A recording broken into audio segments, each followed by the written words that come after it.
TNPSC, TET 2க்குமா model question paper வரிசையா பார்ப்போம். இயல் வாரியா பார்ப்போம். இப்போ வந்து இயல் 1 அதிலிருந்து எடுக்கப்பட்டிருக்க ஒன்வேர்ட் இதெல்லாம். சரியா? இது மேலோட்டமா இல்லாம கொஞ்சம் ஆழமா தான் எடுத்திருக்கு. ஏன்னா கொஸ்டின் வந்து டஃப்பா தான் கேட்க ட்ரை பண்ணுவாங்க. ஏன்னா காம்படிஷன் அதிகமா இருக்கப்ப உங்கள ஈஸியா கேட்கலாம் மாட்டாங்க. சரிங்களா? ஒரு மேல சாதாரணமா கொஸ்டின அது எப்படி எப்படிலாம் வார்த்தைய மாத்தி போட்டு டஃப்பா கேட்கணுமோ அது அப்படிதான் கேட்பாங்க. அதன் அடிப்படையில் தான் இங்கே கொஸ்டின் எடுக்கப்பட்டிருக்கு. ஓகேவா? முதல் கொஸ்டின் பார்ப்போம். இது வந்து இயல் 1 6th சரியா? இது தமிழ் டெட்டா இருந்தாலும் சரி, டிஎன்பிசியா இருந்தாலும் சரி. ஓகேவா? First question. பொருளற்ற வதந்திகளை அகற்றி மனதின் அறியாமையை நீக்கும் தன்மையுடையது தமிழ்மொழி. இக்கருத்தை உணர்த்தும் தமிழ் கும்மி பாடலின் சொல்லாடல் எது? பொருளற்ற வதந்திகளை அகற்றி மனதின் அறியாமையை நீக்கும் தன்மையுடைய தமிழ்மொழி. இது வந்து எங்க இருக்குன்னா தமிழ் கும்மியில வர்ற பாட்டு. தமிழ் கும்மி வந்து பெருஞ்சித்திரனா எழுதின பாட்டு. அதுல இந்த பாடலுக்கான சொல்லாடல் எதுன்னு கேட்டிருக்காங்க. அந்த பாட்டுல மனதின் அறியாமையை நீக்கும் அதுக்கு பொருத்தமான சொல்லாடல் எது அப்படின்னா உள்ளப்பூட்டு தான் அறியாமை. ஆன்சர் வந்து ஆ, அதாவது செகண்ட் ஆன்சர். ஓகேவா? அடுத்து இங்க 2வது கொஸ்டின் பார்ப்போம். கால வரிசைப்படி நூல்களை சரியாக வரிசைப்படுத்துக. நூல் எழுதின கால வரிசைப்படி முதல்ல எழுதின நூல் வந்து எது அப்படின்னு பார்க்கணும். அதுக்கப்புறம் வரிசையா வந்த நூல்கள் எது அப்படின்லாம் வரிசையா பார்க்கலாம். ஓகேவா? இந்த 4 ஆப்ஷன்ல எது கரெக்டா இருக்கும் அப்படின்னு பார்க்கலாம். ஃபர்ஸ்ட் வந்து தொல்காப்பியம்.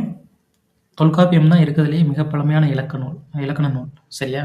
அது வந்து 2000 ஆண்டுகள் பழமை வாய்ந்த நூல். அதுக்கப்புறம் சிலப்பதிகாரம், தேவாரம். அப்போ எது ஆப்ஷன் கரெக்டாக இருக்குன்னா இந்த ஆப்ஷன் தான். அதாவது தொல்காப்பியம், சிலப்பதிகாரம், தேவாரம். அதுக்கப்புறம் தான் தேவாரம். இந்த ஆப்ஷன் தான் நூல் வரிசைப்படி கரெக்ட். சரியா? இது வந்து செகண்ட் கொஸ்டின். அடுத்து இமிழ்கடல் வேலியை தமிழ்நாடு ஆக்கிய என்ற சிலப்பதிகார வஞ்சிக்காண்ட வரி. இது வந்து சிலப்பதிகாரத்தில் வர வஞ்சிக்காண்ட வரி உணர்த்தும் செய்தி யாது? இமிழ்கடல் வேலியை தமிழ்நாடு ஆக்கிய. இந்த வரியை நல்லா வாசிச்சு பார்த்துட்டு இதுல இருந்து என்ன நம்மளால எடுக்க முடியும்? கீழே கொடுத்துருக்க ஆப்ஷன் வந்து இங்க முதல்ல தமிழ்நாடு என்ற சொல் முதலில் ஆளப்பட்டது இந்த சிலப்பதிகாரத்துல தான், வஞ்சிக்காண்ட வரியில தான். சரி, அப்போ வந்து எந்த ஆப்ஷன்னா ஆப்ஷன் வந்து செகண்ட் ஆப்ஷன். தமிழ்நாடு என்ற சொல் முதலில் ஆளப்பட்டமை அப்படின்னு. சரியா? அடுத்து கூற்று கொடுத்து கொஸ்டின் கேட்பாங்க பார்த்தீங்களா? அந்த கூற்று கொடுத்து கொஸ்டின் கேட்கறதுல ஃபர்ஸ்ட் வந்து கூற்று 1. தமிழ் எழுத்துக்களில் பெரும்பாலானவை இடஞ்சொலி எழுத்துக்களாக அமைந்துள்ளன. ஓகேவா? இது முதல் கூற்று. தமிழ் எழுத்துக்களில் பெரும்பாலானவை இடஞ்சொலி எழுத்துக்களாக அமைந்துள்ளன. 2வது கூற்று அக்கேனம் என்ற ஆயுத எழுத்தை ஒழிக்க அரை மாத்திரை கால அளவு தேவைப்படும் அப்படின்னு கொடுத்துருக்காங்க. இதுல எது வந்து சரியா இருக்கும்? இதுல வந்து தமிழ் எழுத்துக்கள்ல பெரும்பாலான எழுத்துக்கள் வந்து வலஞ்சொலியா தான் அமையும். அப்போ முதல் கூற்று என்னது? தப்பு. சரியா? 2வது கூற்று அக்கேனம் ஒழிக்க நமக்கு எத்தனை மாத்திரை தேவைப்படும்? அரை மாத்திரை கால அளவு போதும். அக்கு அப்படின்னு ஒழிக்கிறதுக்கு. சரியா? அப்ப எந்த கூற்று சரி? கூற்று வந்து ஆ, அதாவது செகண்ட் ஆப்ஷன். கூற்று 1 தவறு, கூற்று 2 சரி. இதுதான் இதோட ஆப்ஷன். சரியா? அடுத்த கொஸ்டின் வந்து பொறுத்துக கொடுத்துருக்காங்க. அதாவது தாவரங்களோட இலைப்பெயர்களை கொடுத்து கேட்டிருக்காங்க. ஃபர்ஸ்ட் வந்து சப்பாத்தி கள்ளி அதோட இலை பெயர், தாவர பெயர் என்ன இருக்கும்? மடல். சப்பாத்தி கள்ளினா மடல். 2வது கமுகு அப்படின்னா அதோட இலை பெயர் வந்து கூந்தல். சரி, அந்த ஆப்ஷன். அடுத்து கரும்பு வந்து கரும்போட அந்த இலைக்கு வந்து தோகை அப்படின்னு சொல்லுவாங்க. கரும்பு தோகை அப்படின்னு சொல்லுவாங்க. அடுத்து வரகோட இலை பெயர் வந்து தாள். அப்ப எது ஆன்சர் கரெக்டா இருக்கும்னா மொதல் ஆன்சர் ஆ. சரியா? இதுல தான் இந்த இதுல இருக்கிறது தான் பொருத்தமா இருக்கும். சரியா? அடுத்து தமிழ் இலக்கியங்களில் கடல் நீர் ஆவியாகி மேகமாகும், பின்னர் மழையாக பொழியும் என்ற அறிவியல் தத்துவத்தை கூறாத நூல் எது அப்படின்னு கேட்டிருக்காங்க. தமிழ் இலக்கியங்களில் கடல் நீர் ஆவியாகி மேகமாகும், பின்னர் மழையாக பொழியும் என்ற அறிவியல் தத்துவத்தை கூறாத நூல் எது அப்படின்னா பதிற்றுப்பத்து. சரியா? பதிற்றுப்பத்துல தான் வந்து கூறாம இந்த மாதிரி கடல் நீர் ஆவியாகி மேகமாகும் பின்னர் மழையாக பொழியும் என்ற அறிவியல் தத்துவத்தை கூறாத நூல் எதுன்னு கேட்டால் அது வந்து பதிற்றுப்பத்து. சரியா? மற்ற நூல்கள் எல்லாம் ஒவ்வொரு வரியிலையும் ஒவ்வொரு விதமாக கொடுத்துருப்பாங்க. சரியா? அது உள்ள வரியில பார்த்தா தான் தெரியும். அடுத்து நெடுவெள்ளூசி நெடுவசி பறந்தன. இவ்வரி உணர்த்தும் அறிவியல் செய்தி மற்றும் நூல் எது அப்படின்னு கேட்டிருக்காங்க. இங்க என்ன ஆப்ஷன்னா, இந்த வரியை வச்சு பார்த்தா நெடுவெள்ளூசி நெடுவசி பறந்தன. போர்க்கள காயத்தை ஊசியால் தைத்தல். இதுதான் இதோட விடை. போர்க்களத்தில் ஏற்பட்ட காயத்தை ஊசியால் தைக்கிறது. சரியா? நெடுவசி. அடுத்து இது எந்த நூல்னா பதிற்றுப்பத்தில் இடம்பெற்றிருக்கு. இந்த செய்தி பதிற்றுப்பத்து நூலில் இடம்பெற்றிருக்கு. அப்போ ஆப்ஷன் ஆ. 7க்கு ஆ. அடுத்து கபிலரின் திணையளவு போதா சிறுபுல் நீர் நீண்ட பனையளவு காட்டும் என்ற வரிகள் தற்கால எந்த அறிவியல் அறிஞரின் தத்துவத்தோடு ஒப்பிடத்தக்கது அப்படின்னு கேட்டிருக்காங்க. சரியா? கபிலர் எழுதின பாட்டு இருக்கு இல்லையா, திருவள்ளுவ மாலை, அதில் வர்ற வரி இது. இதில் திணையளவு போதா சிறுபுல் நீர், இது எந்த அறிஞரோட இதோட ஒப்பிட்டிருக்காங்க அப்படின்னா, இது கலீலியோ இருக்கார்ல, கலீலியோவோட தத்துவத்தோட ஒப்பிடுறது தான் இந்த வரிகள். சரியா? இது 8 ஆப்ஷன் ஆ, 2வது. அதுதான் விடை. சரியா? பின்வருவனவற்றுள் பாவலரேறு பெருஞ்சித்திரனார் இயற்றாத நூல் எது? பாவலர் பெருஞ்சித்திரன் கேள்வி இயற்றிய நூல்லாம் கேட்கல, இயற்றாத நூல். அவங்க இப்படிதான் கேட்பாங்க டிஎன்பிசியில். நம்ம வேகமாக கொஸ்டினை வச்சுட்டு ஆன்சர் தப்பாக போட்டக்கூடாது. அப்போ அவர் கனிச்சாறு எழுதியிருக்காரு, பாவிய கொத்தி எழுதியிருக்காரு, கொய்யா கனி எழுதியிருக்காரு. இது 3 அவர் எழுதின நூல். ஆனால் தமிழ் நிலம் இருக்கு இல்லையா, அது அவர் நடத்திய இதழ். அதனால ஆப்ஷன் தமிழ் நிலம். இதுதான் எழுதாத நூல். இதுதான் தமிழ் நிலம். அடுத்து தமிழுக்கு அமுதென்று பெயர், அந்த தமிழ் எங்கள் உயிருக்கு நேர். இந்த பாடலில் பாரதிதாசன் தமிழை எதோடு ஒப்பிடவில்லை. அவர் எழுதின அந்த பாட்டு இருக்க முதல் பாட்டு 6th. அதில் அவர் எது கூடலாம் அவர் ஒப்பிட்டிருக்காரு.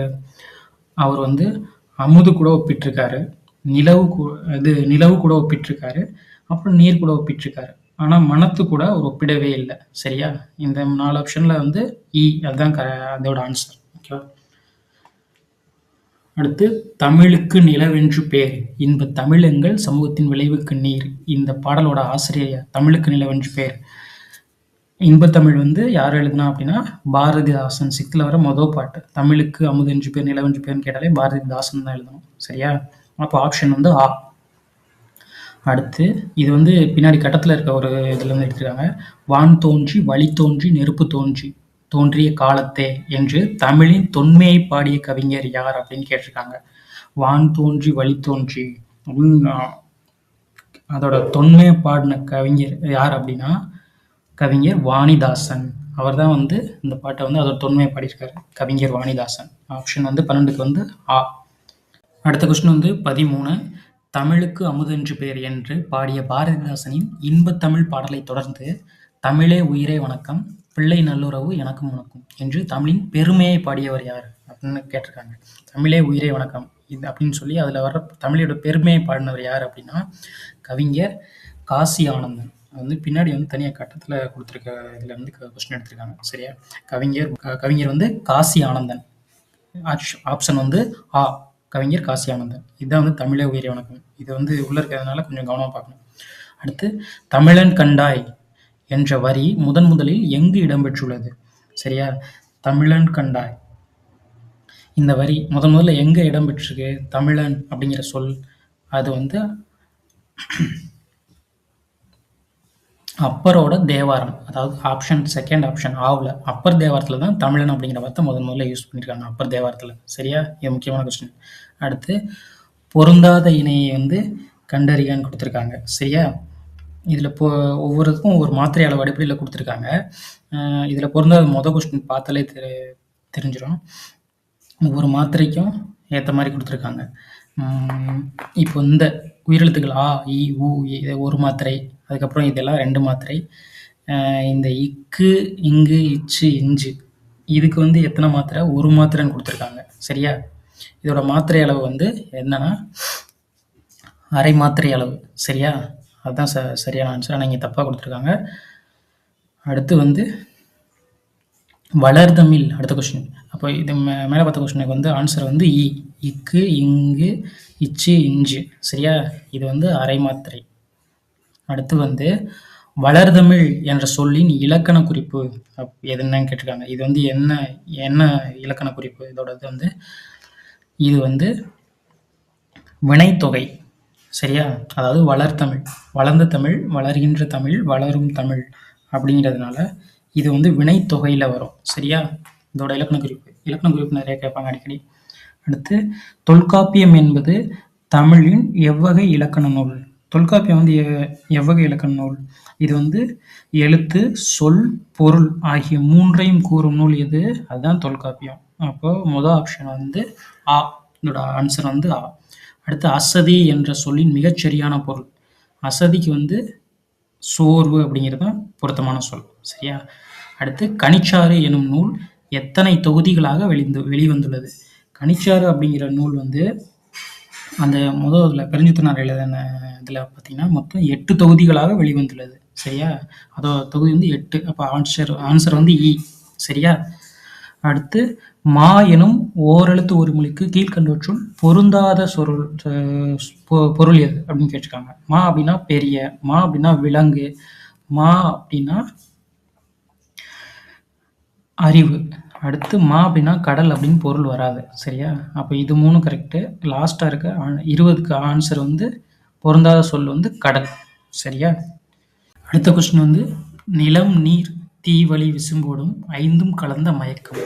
இவ்வரிகள் இடம்பெற்றுள்ள நூல். அதாவது பஞ்சபூதங்களை பற்றி கொடுத்துருக்காங்க. இவ்வரிகள் இடம்பெற்றுள்ள இலக்கண நூல் எதுன்னு கேட்டிருக்காங்க. நிலம், நீர், தீ, வழி, விசும்போடும். அந்த எந்த இலக்கண நூல்னா தொல்காப்பியம். தொல்காப்பியத்தில் தான் இந்த வரி இடம்பெற்றிருக்கு. நிலம், நீர், தீ, வழி, விசும்போடும். சரியா? அடுத்து போர்க்களத்தில் வீரர் ஒருவரின் காயத்தை வெண்ணிற ஊசியால் தைத்த செய்தி எந்த பாடலில் வருகிறது அப்படின்னு கேட்டிருக்காங்க. இது வந்து இந்த செய்தியை சொன்ன பாடல் வந்து பதிற்று10. பதிற்று10 தான் போர்க்களத்தில் வீரர் ஒருவரின் காயத்தை வெண்ணிற ஊசியால் தைத்த செய்தி வரும். அப்போ அறுவை சிகிச்சையை பற்றி சொல்கிறாங்க. அந்த இது வந்து பதிற்று10 வந்துருக்கும். அடுத்து கோட்சுறா எரிந்தன சுருங்கிய நரம்பின் என்ற வரி உணர்த்தும் மருத்துவ செய்தி யாது அப்படின்னு கேட்குறாங்க. சுருங்கிய நரம்பின் அப்படின்னா நரம்பினால் புண்ணை தைத்தல். ஆன்சர் வந்து அப்போ 23க்கு வந்து ஆ. நரம்பினால் புண்ணை தைத்தல். அடுத்து தமிழ் மொழியின் இலக்கண வகைகள் மொத்தம் எத்தனை அப்படின்னு கேட்டிருக்காங்க. தமிழ் மொழியோட இலக்கண வகைகள் வந்து மொத்தம் 5. சரியா? எழுத்து, சொல், பொருள், யாப்பு, அணி. சரியா? இலக்கண வகைகள் வந்து மொத்தம் 5 இலக்கண வகை இருக்கு தமிழ்ல. இது முக்கியமான கேள்விதான். சரியா? அடுத்து மெல்லின மெய்யெழுத்துக்கள் பிறக்கும் இடம் எது அப்படின்னு கேட்டிருக்காங்க. மெல்லின மெய்யெழுத்துக்கள் எங்க பிறக்கும்? மெல்லின மெய் எழுத்துக்கள் மூக்கு. சரியா? இதோட ஆன்சர் மெல்லின மெய் எழுத்துக்கள். ஆன்சர் வந்து 25க்கு வந்து ஆ. சரியா?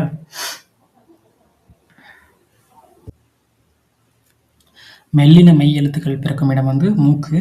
அந்த எழுத்துக்கள் என்னன்னா ஞஞன வருதுல்ல, அது மெல்லின எழுத்துக்களில் அந்த புள்ளி வச்சு வர எழுத்துக்கள் மெய் எழுத்துக்கள். சரியா? அது பிறக்கும் இடம் வந்து மூக்கு. சரியா? மொத்தம் வந்து 25 கொஸ்டின் பார்த்துருக்கோம். இதோட ஃப்ரீ பிடிஎஃப் லிங்க் வந்து கீழே கொடுக்குறேன். அதில் வந்து மொத்தம் 70 கொஸ்டின் இருக்குது. இயல் 1லேருந்து எடுத்த கொஸ்டின்ஸ். அதை வந்து ஃப்ரீயாக நீங்கள் வந்து டவுன்லோட் பண்ணி படிச்சுக்கலாம். சரியா? பிடிஎஃப்பில். சரியா? தொடர்ந்து இந்த சேனலை ஃபாலோ பண்ணுங்கள். அடுத்தடுத்த கொஸ்டின்ஸ் வந்து நிறைய கொஸ்டின் டைப்லேயே எக்ஸாம் பேட்டர்ன் டைப்லேயே எல்லாமே பார்க்கலாம். சரியா? ரொம்ப ஆழமான கொஸ்டின் தான் எல்லாமே பார்க்கலாம். 6th to 10th வரைக்கும் வரிசையாக.